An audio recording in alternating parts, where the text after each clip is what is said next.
What if I told you that the most precise manual on wealth creation was not written by a modern financial guru, but was inscribed 2,000 years ago? And what if the key to unlocking its profound secrets was revealed by the very man who dedicated his entire life to studying the minds of millionaires, uncovering the mental blueprint they all shared? This isn't a theory or a passing philosophy. It is a recognition of a timeless truth hidden in plain sight, a spiritual law of abundance, encoded within a sacred text that 99% of people read but fail to truly comprehend. They see a simple story, a moral lesson for a bygone era, but they miss the powerful, actionable instructions for engineering a prosperous life in the here and now. They miss the mechanism, the divine technology of wealth. There exists a bridge between ancient faith and tangible achievement, a connection so powerful that it collapses the illusion of time and circumstance. On one side, you have a parable delivered by a master teacher that lays out the immutable laws of spiritual economics. On the other,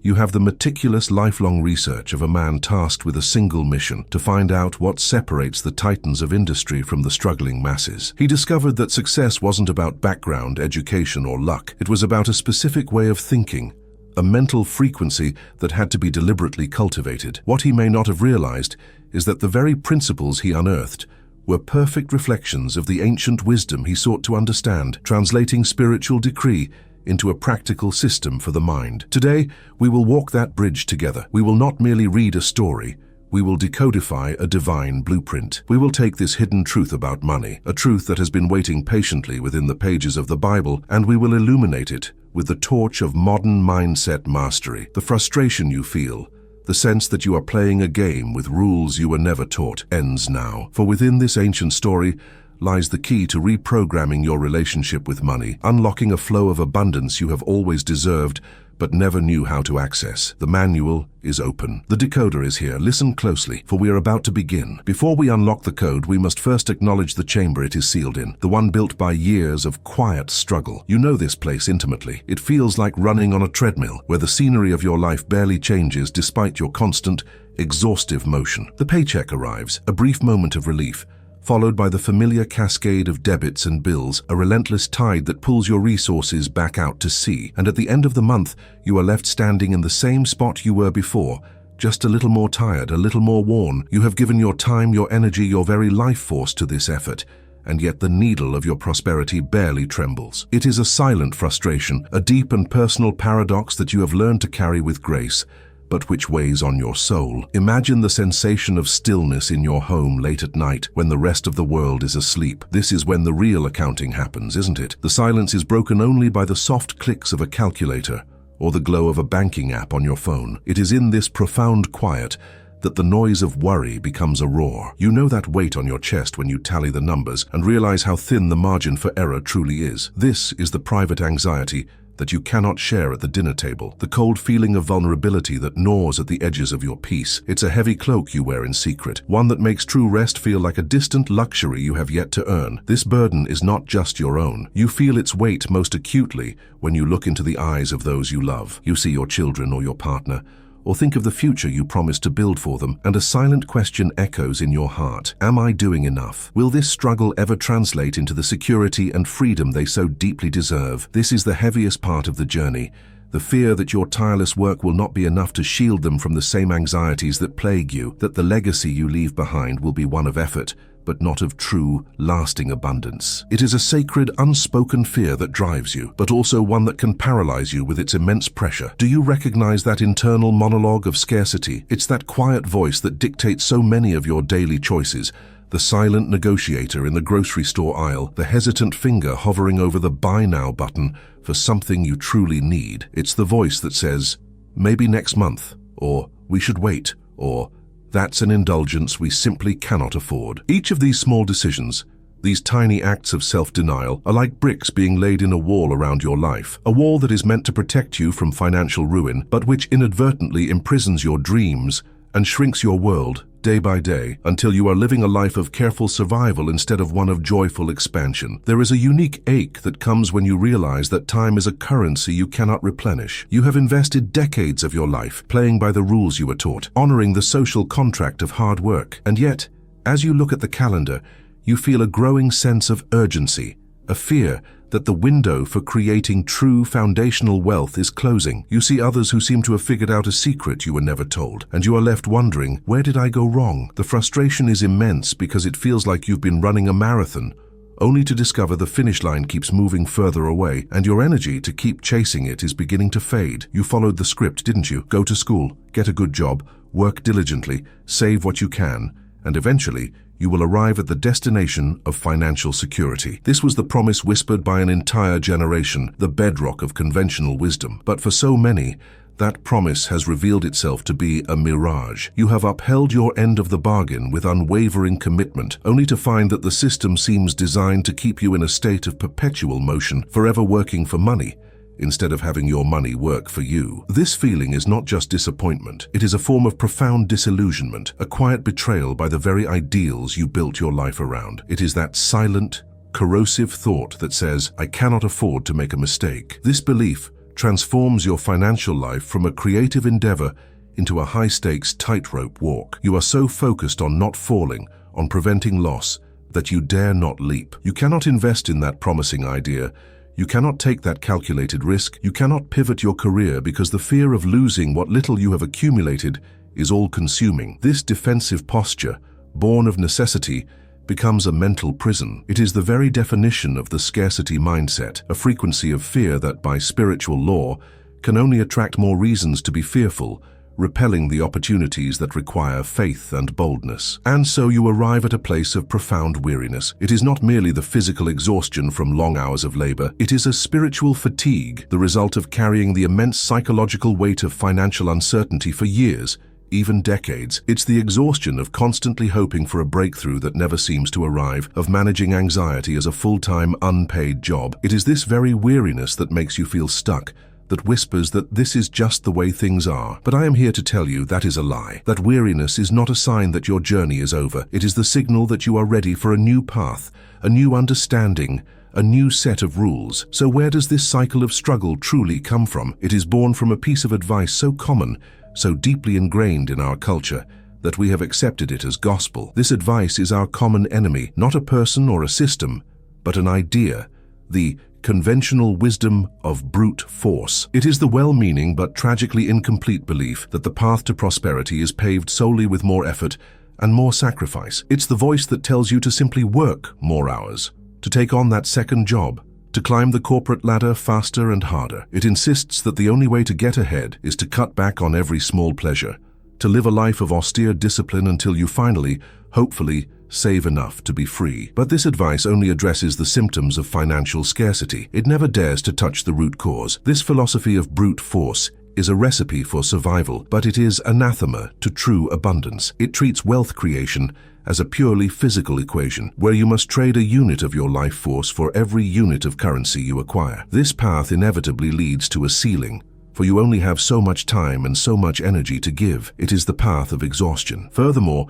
the strategy of relentless cutting and sacrifice, while seemingly logical, cultivates a powerful mindset of lack. It trains your subconscious mind, day after day, to focus on what you cannot have, what you must avoid, what is scarce. This creates an energetic state of contraction, a frequency of poverty that ironically repels the very wealth you are working so desperately to attract. Herein lies the great misunderstanding that has kept you trapped. The creation of significant wealth is not primarily an external game, it is an internal one. The flaw in the brute force model is that it ignores the most powerful asset you possess, the creative power of your mind. It focuses on what you do, while completely neglecting how you think and what you believe. We have been taught to manage our money, but no one ever taught us to manage the mentality that creates it. The shift from struggle to prosperity does not begin with a new budget or a longer workday. It begins with a fundamental transition from the path of effort to the path of alignment, a path where your inner world of faith and purpose becomes the cause, and the outer world of wealth becomes the effect. What if the manual for this mental alignment has been waiting for you all along, preserved for centuries within a text you thought you knew? We now turn our attention to a specific passage, not as a simple story, but as a sacred artifact, a key that has been waiting for the right lock. I speak of the parable of the talents from the book of Matthew. For too long, this profound teaching has been relegated to the realm of simple morality, a children's story about being responsible. But that is a surface-level reading. that misses the explosive truth hidden beneath. This parable is not a quaint tale. It is a divine code on the psychology of money. It is a precise, spiritual algorithm that describes the metaphysical laws governing the flow of abundance into our lives. It is a blueprint for the mindset that either attracts or repels wealth, and its true meaning has been tragically overlooked. And like any profound code, it requires a decoder, a master locksmith who can translate its symbolic language into a practical, step-by-step methodology. This decoder arrived in the 20th century, not as a theologian, but as a relentless investigator of the human mind. His name was Napoleon Hill. He was not merely a writer of self-help books, he was a master cartographer of the prosperous mind, a man who dedicated his life to a singular obsession, discovering the concrete mental habits that separated the titans of industry from the rest of humanity. Without perhaps even realizing the full divine scope of his work, he spent decades reverse engineering the exact mental technology required to apply ancient spiritual laws in the modern world. He did not invent these principles. He simply built the bridge that allows us to walk toward them. Here now is the turning point. We must understand that these two sources of wisdom are not separate. They are two halves of a single, perfect system. The parable of the talents provides the divine what. It is the infallible spiritual law of multiplication, the eternal principle. Think of it as the most powerful prosperity software ever written. But software, no matter how potent, is useless without a compatible operating system to run it on. Napoleon Hill's work provides the critical how. It is the installation manual for the hardware, which is your own mind. The Bible gives us the celestial mechanics of abundance. Hill gives us the earthly mental tools to align with those mechanics. Together, they form an unlocked, complete guide to transforming your financial reality from the inside out. Let us now begin the sacred work of decoding. We open the manual not with our eyes, but with our understanding. The parable begins with a master entrusting his property to his servants before embarking on a long journey. He gives one servant 5 talents, another 2, and another 1, to each according to his ability. Here is the first layer of code we must decipher.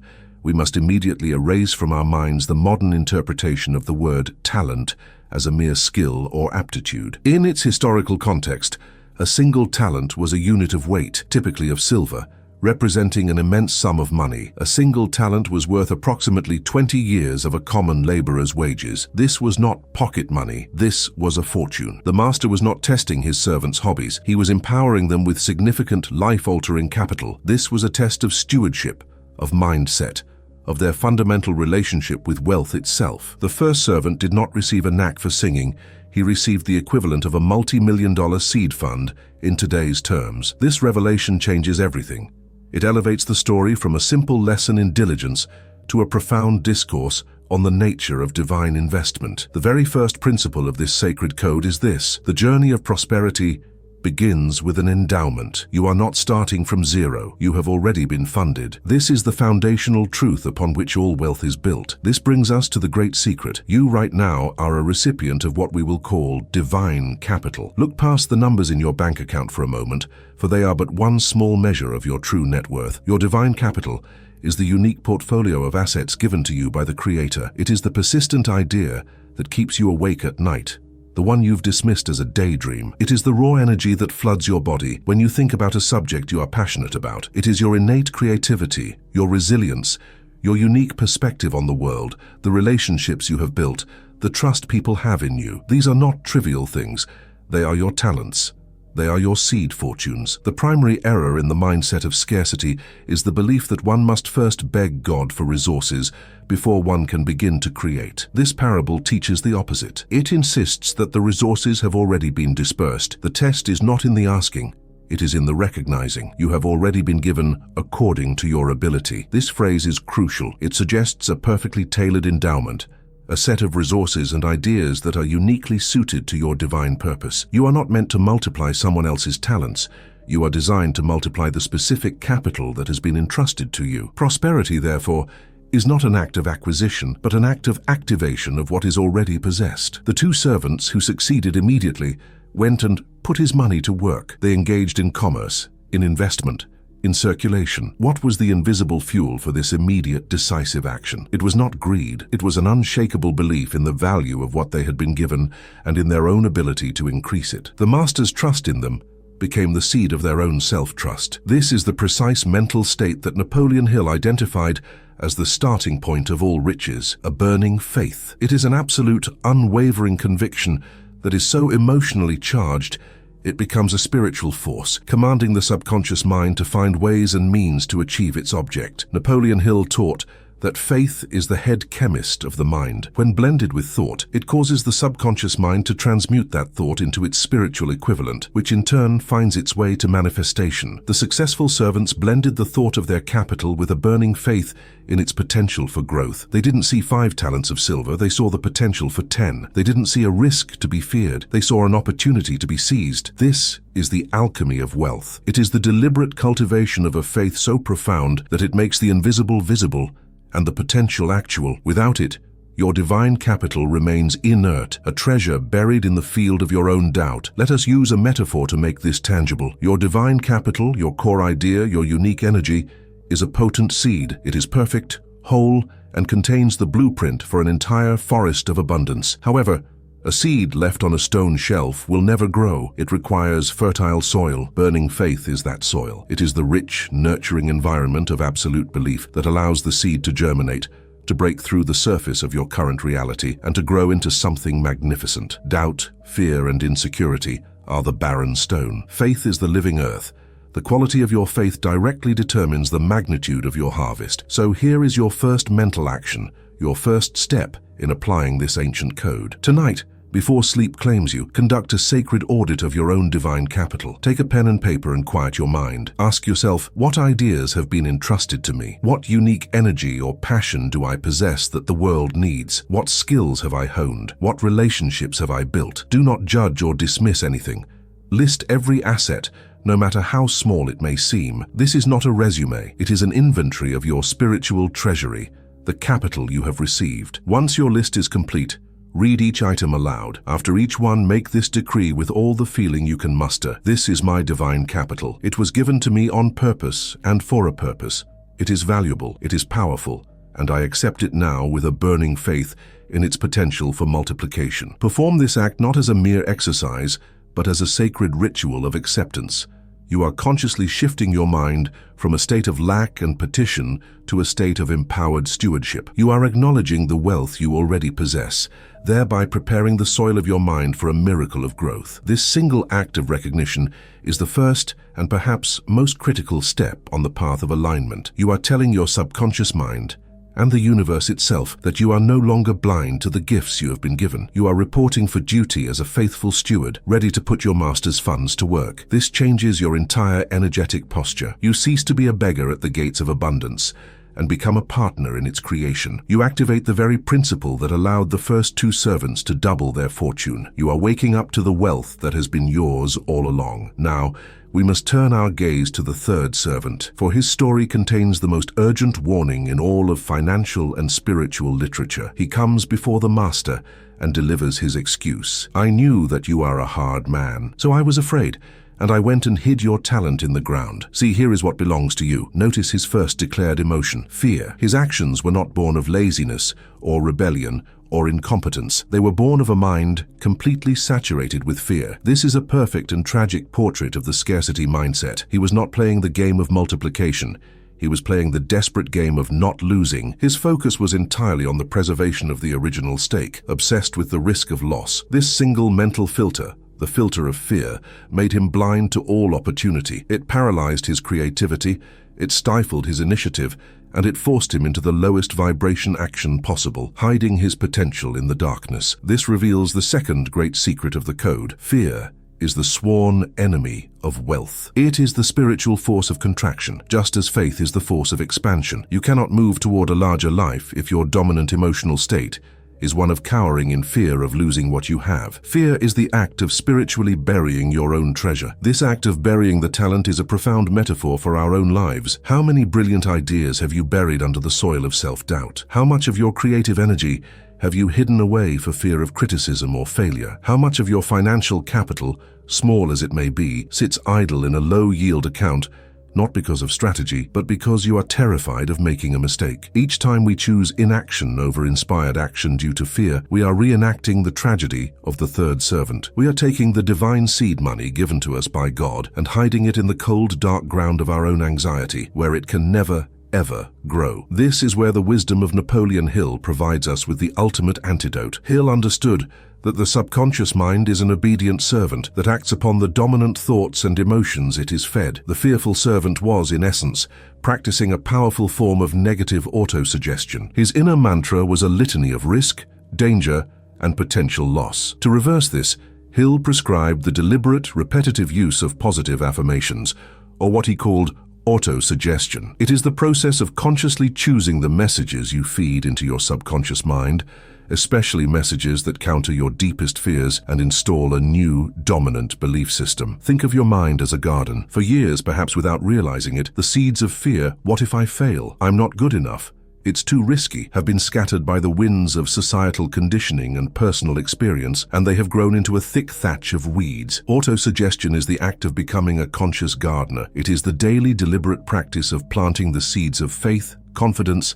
and abundant expectation. You do not fight the weeds directly. You simply plant so many powerful, beautiful flowers that they eventually choke out the weeds by claiming all the light, water, and nutrients for themselves. This is not about simply repeating empty phrases. It is about emotional transference. You must feel the truth of your new reality. This brings us to your second mental action, a powerful tool to reprogram your subconscious mind away from fear. The mantra for this practice is the one we revealed earlier. God did not make me a guardian of fear, but a multiplier of faith. This is not a mere affirmation. It is a declaration of your divine identity. It is a command to your inner world to shift its allegiance from the tyrant of fear to the sovereign of faith. It redefines your very function in the cosmic scheme of things. Your mission is to make this decree the central pillar of your consciousness. Write it down. Place it where you will see it constantly. But most importantly, create a twice-daily ritual. When you first wake up, before the anxieties of the day can take hold, and just before you sleep, when the veil to the subconscious is thinnest, close your eyes and repeat this statement. Do not just say the words, feel them. Feel the restrictive, cold grip of being a guardian of fear. Then, feel the expansive, powerful, creative energy of being a multiplier of faith. Let this new feeling flood your entire being. Through this consistent practice of autosuggestion, you are doing exactly what Napoleon Hill instructed. You are issuing new orders to the captain of your soul. You are systematically starving the fear-based programming and feeding the faith-based programming. Over time, your automatic reflexive response to opportunity will no longer be, what if I lose, but will instead become, how can we multiply this? You are not just changing your thoughts.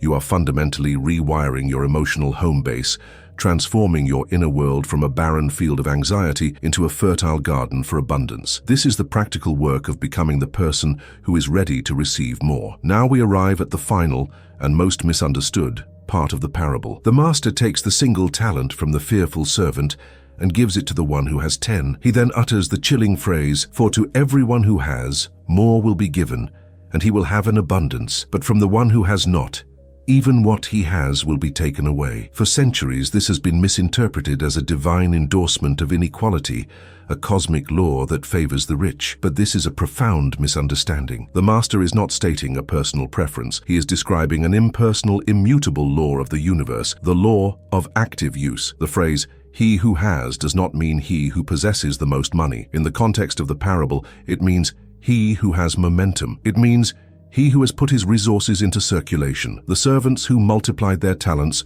were conduits of energy. They took their capital and actively used it, creating a flow, a velocity. The universe, like a great river, deposits more sediment and energy along the channels where the current is already flowing strongest. It is a law of momentum. Abundance is not attracted to hoarding. It is attracted to circulation. The first two servants proved they were reliable channels for this flow. Conversely, he who has not refers to the one who has not momentum. The third servant created stagnation. He stopped the flow. Money, like energy or even muscle, must be used to grow. A muscle that is not used will atrophy. A river that is dammed without an outlet becomes a stagnant, lifeless swamp. The servant did not lose his talent because the master was cruel. He lost it as a natural consequence of violating the law of active use. The energy he was given had to go somewhere.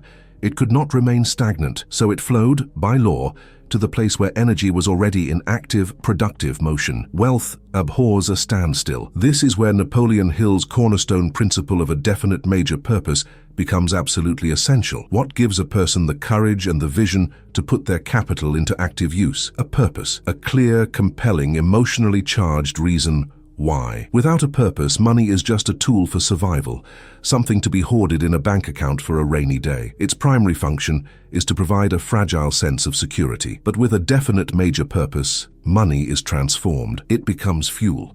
It becomes a servant to your grand vision. It is no longer something to be protected, but something to be deployed in the service of your mission. A definite major purpose acts like a powerful magnetic core for your financial life. It is the why that organizes all your actions and attracts all the necessary resources. It gives your money a job to do, a direction to flow. When you have a purpose that is bigger than your fear, you naturally align with the law of active use. You are no longer afraid to invest in your business, to tithe, to give generously, to spend on your personal growth, because you understand that all of these actions are part of the circulation that feeds your purpose. Your purpose creates the riverbed through which the waters of abundance can powerfully flow. Think of it this way: a pile of bricks lying in a yard has very little energy. It is a stagnant monument to unrealized potential. But if an architect arrives with a blueprint, a definite purpose for a cathedral, those same bricks become alive with possibility. They are organized, energized, and put into active use.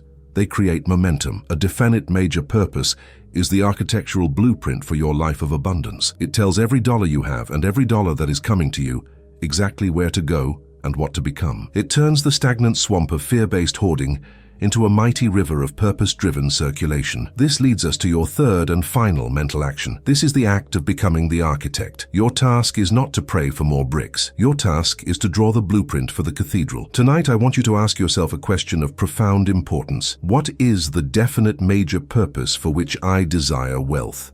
And it cannot be simply to be rich or to pay my bills. Those are not purposes, they are desires. A true purpose is bigger than you. It serves, it creates, it inspires. Take out your journal and write, with absolute clarity and emotional intensity, what you will do with the abundance that is coming to you. Will you build a foundation to help your community? Will you fund an artistic project that will uplift humanity? Will you create a business that solves a major problem? Will you create a life of such freedom and joy that you become an inspiration to everyone around you? Define it, see it, feel the reality of it in your bones. Make it so compelling that it dwarfs your fears and ignites your soul. This clear, written-down purpose becomes your contract with the universe. You are no longer asking for money without a plan. You are presenting a compelling business proposal to the divine, showing that you are a worthy and reliable channel for its resources. You are giving the law of active use a clear direction to flow. By defining your purpose, you create the magnetic north that will guide all your actions and attract all the components you need. You are no longer the fearful servant hiding his talent. You are the master architect, ready to build. This threefold path, recognizing your divine capital with burning faith, conquering fear through autosuggestion, and directing your energy with a definite major purpose, is the decoded secret of the parable of the talents. It is a perfect spiritual and psychological system for wealth creation. It is not a get-rich-quick scheme. It is a get-rich-right system. It is a path of inner transformation that inevitably and lawfully produces outer results. You are now in possession of the code. You have the blueprint. The choice to build is, and always has been, entirely yours. The journey we have taken together through this ancient code was not for intellectual curiosity.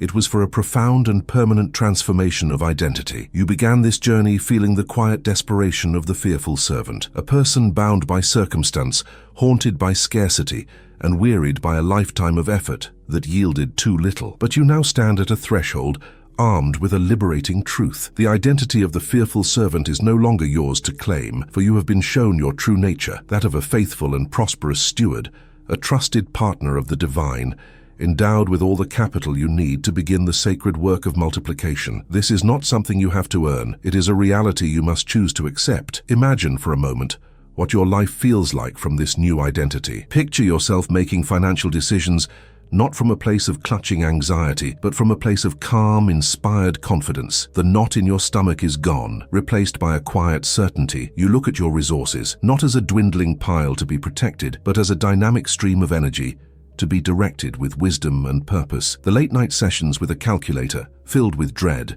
are replaced by quiet moments of gratitude and creative planning for growth. You no longer see problems, only projects. You no longer see risks, only opportunities to exercise your faith. This is not a distant dream. It is the natural consequence of the mental shift you now have the power to make. In this new reality, your relationship with money is fundamentally healed. It ceases to be a cruel master whose demands you can never quite meet. It is no longer the source of your stress or the object of your desperate striving. Instead, money becomes what it was always meant to be, a humble servant, an obedient tool, a form of neutral energy that flows powerfully toward a clear, conscious, and soul-inspired purpose. You become the master of the energy, not its slave. You command it with your vision, you direct it with your faith, and you multiply it with your wise actions. You break the chains of financial servitude and step into the calm authority of divine stewardship. This transformation will not be contained within you. It will ripple outwards, blessing everyone you touch. A mind free from financial fear is a mind free to be more present, more loving, more generous. Your family will feel the warmth of your newfound peace. Your community will benefit from the overflow of your wisely managed abundance. You will shift from being a person who is always worried about having enough to a person who is a source of opportunity for others. Your legacy will no longer be a story of struggle and hard work alone. It will be a testament to the power of faith, a living example of the miraculous principle of multiplication in action for all to see. But this glorious future does not arrive by accident. It is born of a decision. The code has been unlocked, the principles have been revealed, but knowledge without application is merely dormant potential. A choice is now required of you. Take a conscious, deliberate decision to let go of the old identity and to step fully into the new one. Here now is the moment of your turning point. You must choose to stop being an employee of your fears and your finances. You must decide, with all the conviction of your heart, to finally assume your rightful position. Therefore, let this be the moment of your commissioning. Today,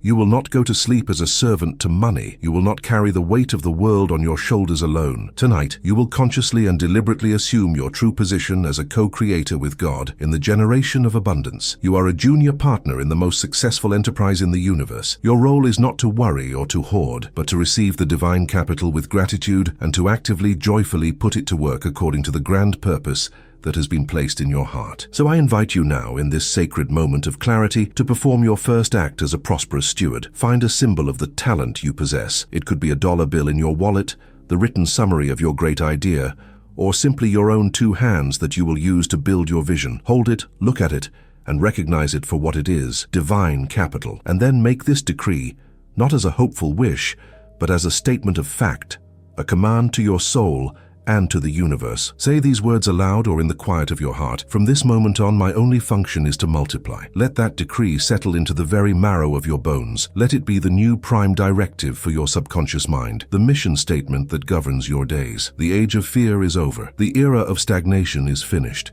Your divine purpose has been activated, and your sacred work has now begun. You are no longer defined by your past struggles or your present circumstances. You are defined by your function, your purpose, your new identity, and always remember the foundational truth upon which your new reality is built. God did not make me a guardian of fear, but a multiplier of faith.